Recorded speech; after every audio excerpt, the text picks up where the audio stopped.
Welcome everybody to day 2 of the Democrats' shutdown. Let's make absolutely clear what's happening here.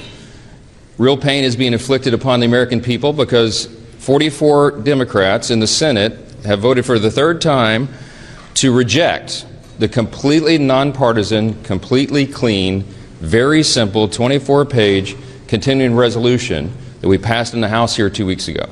Now, why did we do that? For a refresher for everyone. We have been working very hard, this leadership team, to get Congress working again. Congress has not done the appropriations process appropriately for many years now, and so we have forced the muscle memory back. Our appropriators have done a great job in bipartisan fashion, by the way, and they've worked very hard and passed 12 separate appropriations bills through the committee as is supposed to be done. We passed 3 of those off the House floor. The Senate did its work. For the first time in years, the Senate passed 3 appropriations bills off the floor. Those bills don't match up exactly. So the way the system works, everybody remembers from civics, is that when the 2 chambers have bills that don't align perfectly, you put together a conference committee. That's been done. All of that work's been done very deliberately, very carefully, and as good stewards of taxpayer resources. The problem is we ran out of time because the end of the fiscal year is September 30th. So we did the logical, simple, good faith thing. Instead of loading up a continuing resolution to keep the lights on, to keep the government open so this process can continue, instead of loading it up with poison pills or gimmicks or tricks, we sent over a very simple continuing resolution that every single Democrat in the Senate has voted for in the past, just to keep the government open for the people, so that we could get to November 21st, 7 weeks, to allow more time for this process to play out. That is what happened. Now, the Democrats did something they've never done before.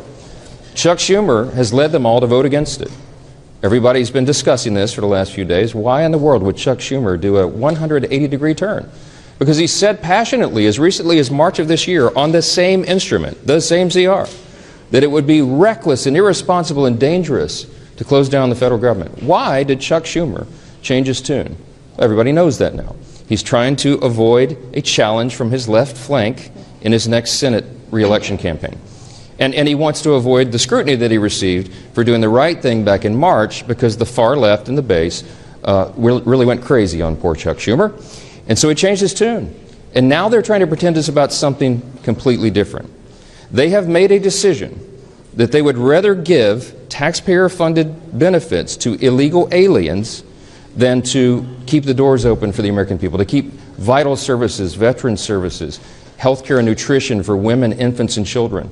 They would rather not pay the troops and TSA agents and Border Patrol agents. They would rather stop services of FEMA in the middle of a hurricane season than to do the right thing for partisan political purposes. It is selfish, it is reprehensible, and it is exactly the opposite of what they have all said themselves in their own words very passionately every day until now.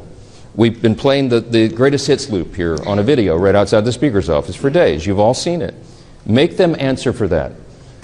Don't ask the Republicans what we should be doing or what we should be negotiating. I don't have anything to negotiate. I sent them in good faith exactly what they had voted for before. We did not put any Republican provisions in that, and we tried to make this very simple, in good faith, so the appropriations process of the people can continue. Now, there's been a lot of talk about, they say that we're making this up, this illegal aliens receiving taxpayer benefits. It's a talking point, they said. I want to remind you of a couple of key facts. Everybody can remember, I think, back to 2020. In the presidential debate for all the candidates on the Democrat side, you might remember famously they were asked the question, raise your hand, they said on the stage, if you believe that illegal aliens should receive health care paid for by American taxpayers. Every single one of them raised their hand, to great applause in the audience from the Democrats who were there. Those hands included Joe Biden and Kamala Harris. Now, what did they do? Did they follow through on that promise? Yeah. They absolutely did. Joe Biden used executive orders, and he expanded benefits, health care, to illegal aliens in his 4-year term. That was an outrageous violation of the existing federal law and of the principles of good stewardship. Those resources are not meant for people who break the law and come into our country. They're meant for U.S. citizens. And so they watered down these health programs. It was terribly dangerous. So we got the majority. President Trump has returned to the Oval Office with a mandate of 75 million Americans, this big popular vote win. The House Republicans received our largest popular vote total in the history of this institution. Republicans went immediately to work.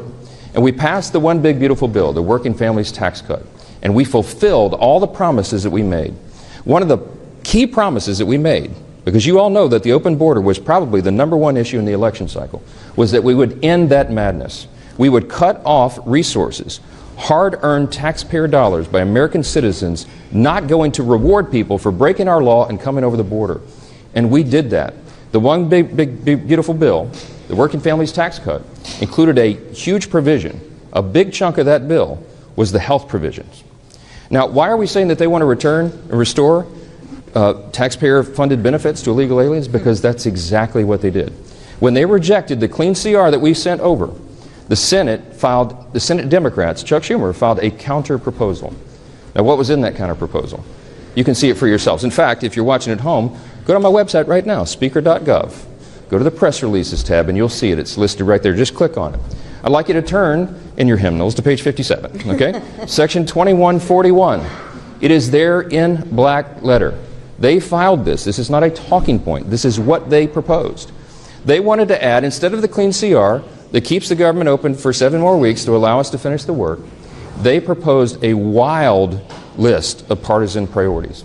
Among them, they want to return $500 million to the Corporation for Public Broadcasting to prop up left-leaning and biased media organizations. We're not doing that. The American people don't want us to do that. We don't need the Corporation for Public Broadcasting funded by taxpayers anymore because we're in their age of ubiquitous media. There's, what, 200 of you guys here? There's so many outlets. We don't need to do that. We're not going to do that. They wanted to cut, in the Democrats' counterproposal, I want you to read it for yourself, speaker.gov. Go there and check it out.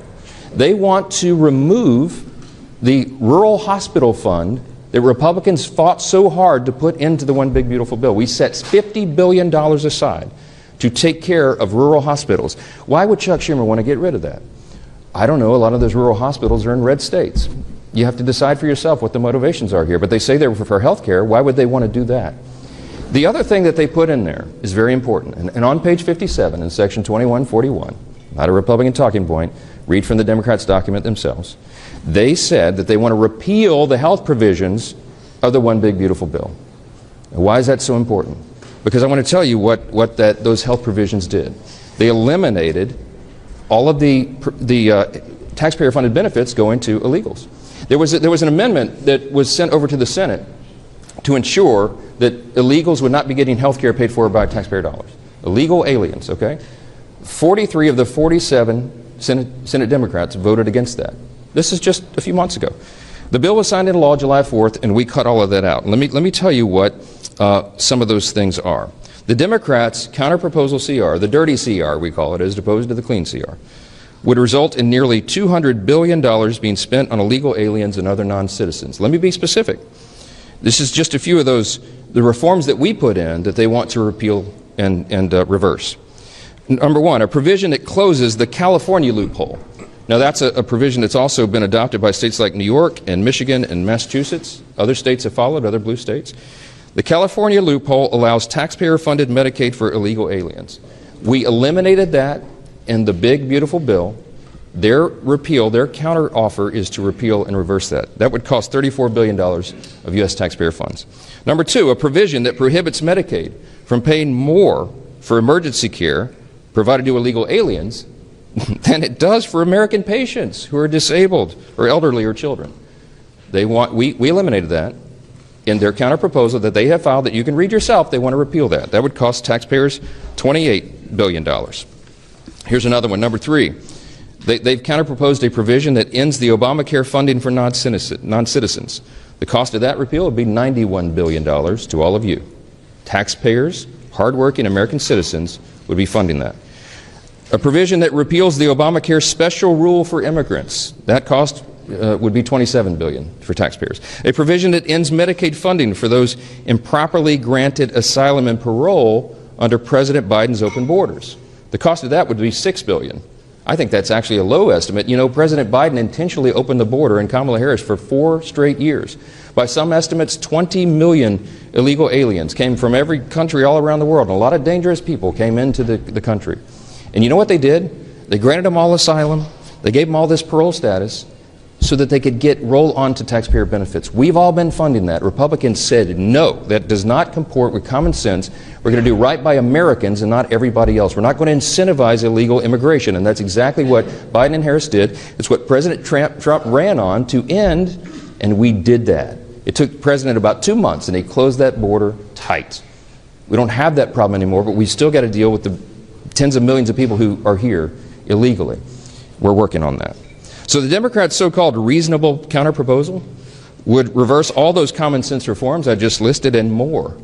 And I don't want you to take our word for it. I don't want you to regard this as some talking point. I want you to go read it for yourselves. Speaker.gov, go to press releases. You'll see it's the first thing listed. Click on the bill and go through it yourself, and you'll see it. The result of all this would be $200 billion at least in taxpayer-funded benefits going straight to illegal aliens. Those are the simple facts. They cannot refute it. We have been making the rounds in all the media and every mainstream media outlet that we can get to over the last few days, and no one can challenge the facts that are on the paper. It's right there for everybody to see themselves. We have lots to say about that, and I'll answer some questions, but I want you to hear from the rest of the leadership team. And our majority leader, who's been working really hard on all this, is Mr. Steve Scalise. Leader? Well, thank you, Mr. Speaker. And as we mark day 2... At a House Republican leadership press briefing, Speaker Johnson hammered Democrats over the government shutdown. He argued that real harm is being done to Americans because 44 Senate Democrats rejected a continuing resolution that the House had passed 2 weeks earlier. According to him, the measure was simple, clean, and nonpartisan, designed only to keep the government funded until November 21st while negotiations on appropriations continued. Johnson explained that the House had worked hard to return Congress to a proper appropriations process, with committees passing 12 bills in a bipartisan way and several making it to the House floor. He said the Senate had also passed some bills for the first time in years, but time ran out before the September 30th deadline. The continuing resolution was meant to give both chambers room to reconcile their differences without shutting down government services. The Speaker accused Senate Majority Leader Chuck Schumer of reversing his position on shutdowns for political reasons, pointing to Schumer's past comments that closing the government was dangerous and irresponsible. Johnson claimed Schumer now opposes the House plan to avoid pressure from his party's left wing ahead of re-election. He went further to say Democrats would rather extend taxpayer-funded benefits to undocumented immigrants than keep services open for veterans, women and children, Border Patrol, FEMA, and active duty troops. Johnson argued that the administration has already expanded health care and other benefits for people in the country illegally, calling it a misuse of taxpayer money that should be reserved for American citizens. Republicans, he said, acted on campaign promises through their Working Families Tax Cut bill, which included provisions to cut off federal benefits for undocumented immigrants. In contrast, he labeled the Democrats' counterproposal as a dirty CR, claiming it would undo those reforms and restore nearly $200 billion in benefits to non-citizens. Johnson cited specific examples from the Democrats' measure, including rolling back restrictions on Medicaid coverage for undocumented immigrants, allowing emergency care reimbursements at higher rates for non-citizens than for disabled or elderly Americans, and restoring Affordable Care Act benefits to immigrants. He argued these changes would encourage illegal immigration and burden taxpayers further. He urged people to read the Democrats' counterproposal themselves, directing them to his official website where it was posted. Johnson closed by insisting that the facts were clear and could not be refuted, framing the dispute as a choice between responsible budgeting for Americans and what he described as Democrats' partisan priorities.